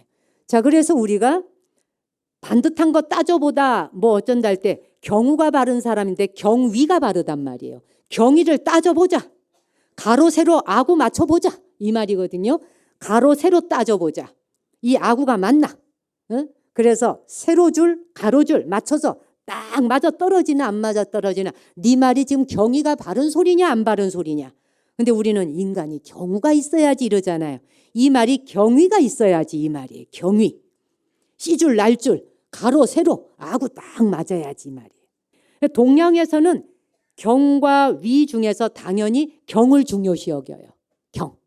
세로를 중요하게 여겨요. 동양은 세로줄을 중요시 여기고, 또 이 서양에서는 가로를 중요하게 여겨요. 그렇죠? 동양은 경주를 중요하게 여겨. 경을 우선시해요. 그래서 중요한 건 전부 경이 들어가. 경전, 불경, 성경, 경구, 경전, 이게 전부 다 경, 세로줄로 나가는 거예요. 쫙 경을 옛날 글 써도 세로로 쓰잖아요. 그죠? 가로로 쓰기 시작한 건 서양 문물이 들어오면서부터. 그래서 이제 세로가 가로보다 더 중요하다는 말이에요. 동양에서는. 왜냐하면 세로는 불변하는 것을 나타내거든요. 변하지 않아. 그래서 세로줄은 날줄이 되고 가로줄이 씨줄이 돼요. 아무튼 그래서 이제 그 주역에서도 보면 항상 같은 것은 세로줄에 놓는 거예요. 중요한 건 경. 그래서 뭐냐면은 이 방촌. 세로줄을 잘 세워야, 세로줄이 똑바로 서야 가로줄은 저절로 따라가거든요. 우리나라에서는 이 호적등본 같은데 뭐예요? 아버지, 세대주, 호주가 세로줄에 서잖아요. 그 다음에 자식이 옆으로 쫙 가로로 나가죠. 누구네 집안에 이 사람이 할아버지고 아버지고 뭐고 그 옆으로 쫙 이래 나. 서양 사람들은 가로로 전부 나가요. 그래서 결혼 10번 하면 10명의 남편 이름이 따라 붙잖아요. 그렇죠? 예. 그래 안 그래? 예. 그 가로줄이 중요한 거예요. 그래서 우리는 세로줄이 중요해요. 동양에서는요. 그래서 이게 이제 그 세로를 따라서 쭉 가다가 보니까 변함이 없는 거예요. 세로줄에 있어서는. 그러니까 우리가 이 세로가 똑바로 서야 내 안에 방촌 안에 경전 하나를 모시고 다니는 게 되는 거예요. 네. 가로 세로 아구가 딱 맞아서 경이 바른 사람, 경우가 바르다 하잖아요. 그거는 내 안에 경전 하나를 떡 모셔서 항상 옳고 그름에 있어서 따질 때 남에게 피해 주지 않는 삶을 살아가는 올바른 자를 가로 세로 방촌에 마음자리에 경전 하나 모시고 산다. 내 안에 부처님 모시고 사는 자. 그게 똑바로 산다는 뜻이거든. 또 이거 공부하려고 여러분이 여기 절에 다니시면서 경도 읽고 법문도 듣고 사경도 하시고 이러는 거 아니겠어요? 그렇죠? 예. 그래서 우리가 그렇게 하다 보면 가로 세로를 똑바로 세워가지고 방촌의 마음보를 똑바로 쓰게 될 적에 오장육부가 든든해진다는 말 들어보셨어요 혹시? 예, 오장육부가 든든해져.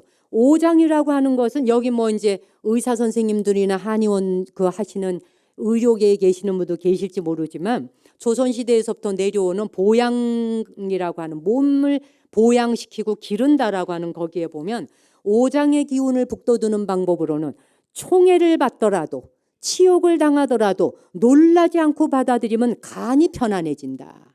예, 누가 막 사랑하면은 막 끌려가가지고 좋아 죽겠어. 그러면 이것도 간을 상해요. 왜? 지나치게 사랑하는 애정관계도 간을 상해요. 그렇죠?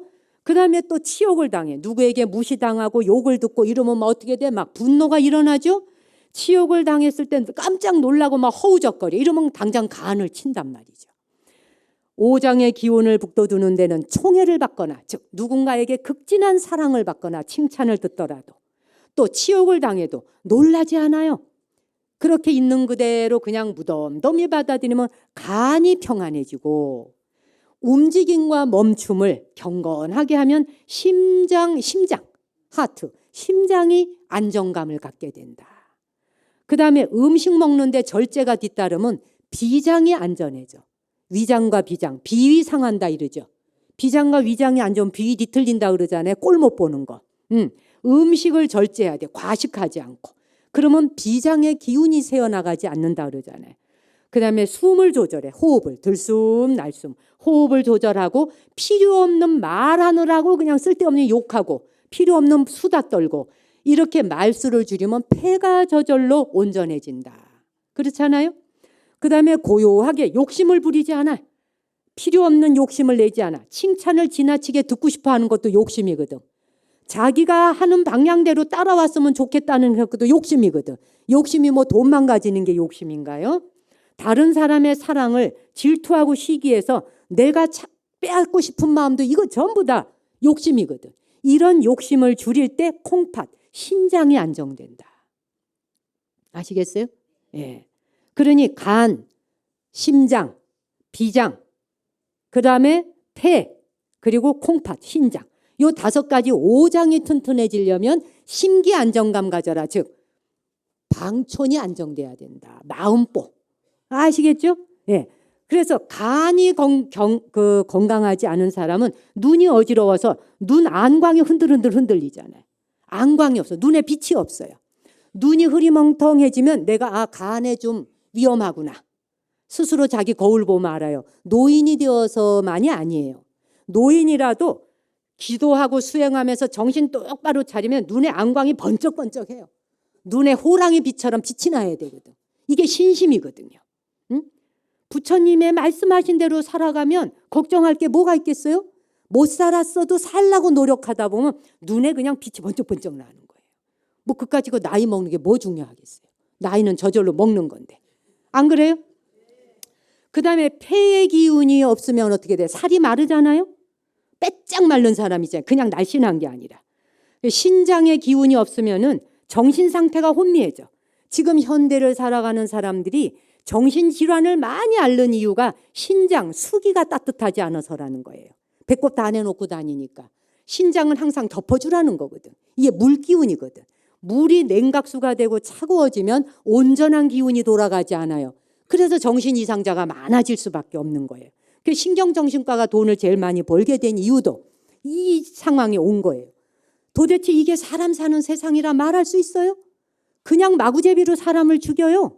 뭐 인간이라 말할 수도 없는 행동을 얼마나 합니까? 이게 전부 오장육부가 제자리에 있지 않아서예요. 이 전부 뒤틀어져서 그렇다 이거예요. 근데 특히 우리의 정신 상태를 관장하는 것은 콩팥, 신장이에요. 신장이 모든 것들을 걸러내는 작업하잖아요. 걸름망이 좋아야 순환이 잘 되지 않겠어요? 신장은 물로 이루어져 있어요. 그렇죠? 이 물이 항상 따뜻해야 돼요. 근데 물이 얼음처럼 차가우니까 밑이 차가워 아래가. 그러니까 제정신일 수 없어진단 말이에요 우리가. 그다음 비장. 비장의 기운이 떨어지면 어떻게 돼? 이빨이 들떠요. 잇몸이 들뜨고 이빨이 쑥쑥쑥. 아무것도 씹을 수가 없습니다. 머리카락 숭숭 빠지고 이거 전부 비장이 관장하거든요. 길을 고르게 해야 된다는 이야기예요. 그렇게 길을 고르게 하면 어디가 안정된다고요? 방촌, 마음보. 예, 마음보를 어떻게 쓰자고요? 배를 삼키고도 남을 만큼 크게 쓴다. 그 안에서 고래와 상어 같은 거대한 물고기가 놀 만큼. 시시껍절한 것엔 신경 쓰지 않는다. 아시겠죠? 별가하는 것에 신경 쓰지 않는다. 아시겠죠? 예, 그래서 우리가 한 생애를 사는 동안에 인생이 참으로 짧아요. 이 짧은 생애를 사는 동안에 마음보 하나만 대보살처럼 써도 인생이 평탄해지는데 그거 쓰는 게 잘 안 돼요라고 하는데 언제 써봤나요? 써보지도 않고 안 된다고 하고 써보시란 말이에요. 한번 써보기 시작하면 얼마나 재밌는지.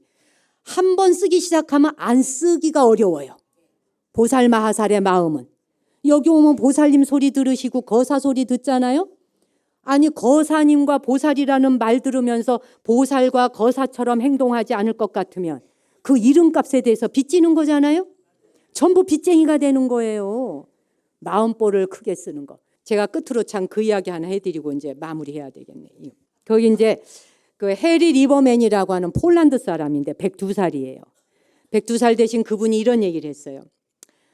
나는 젊지 않다는 걸 압니다. 그러나 나는 나 자신 늙었다고도 말하지 않습니다. 나는 다만 102년 동안 성숙했을 뿐입니다. 성숙이라는 것은 연륜과 함께 오는 것입니다. 성숙은 연륜과 함께 오는 거거든. 나이 먹는다는 건 늙었다. 늙은 거는 벼슬이 아니에요, 여러분. 지금 애도 늙어요. 세월 가면. 누구에게나 닥쳐오는 일이에요. 그러니까 이건 벼슬이 아니죠. 훌륭할 것도 없죠. 그래서 나 자신이 젊지 않다는 것도 알고 나 자신이 늙었다고 말하지 않는다 그러나 나는 102살 동안 성숙했을 뿐이며 성숙이라는 것은 연륜과 함께 오는 것이다. 이 말은 내가 몇 년이나 더 살 수 있을까 이걸 생각하기보다 내가 오늘 하루 어떤 일을 더 나눌 수 있을까를 생각하고 사는 게 불자예요. 응? 그래서 우리가 나이 들어간다고 하는 건 젊은이에게 희망을 줘야 합니다. 나도 열심히 살아서 언젠간 아버지처럼 엄마처럼 나이 들어가고 늙어갈 때 할머니 할아버지처럼 나이 들어갈 때 내 늙음도 저렇게 아름답고 멋있어야 한다. 응? 여러분을 보는 것만으로도. 응. 그래서 연세가 드신 분들의 모습을 바라보는 것만으로도 젊은이들에게는 늙어가고 싶음을 기다리게 만들어야 돼요. 신도님들이나 누가 봐도 내가 꼬부랑 노스님이 되어서 늙어서 법문을 못할 지경이 된다 해도 나의 늙음이 신도님들 앞에 법다워야 되지 않겠어요? 응? 여법해야 되지 않겠어요? 그 마음은 누가 지녀? 지가 가져가야죠. 누가 마음 뽀가. 아시겠죠? 열심히 정진합시다. 고맙습니다.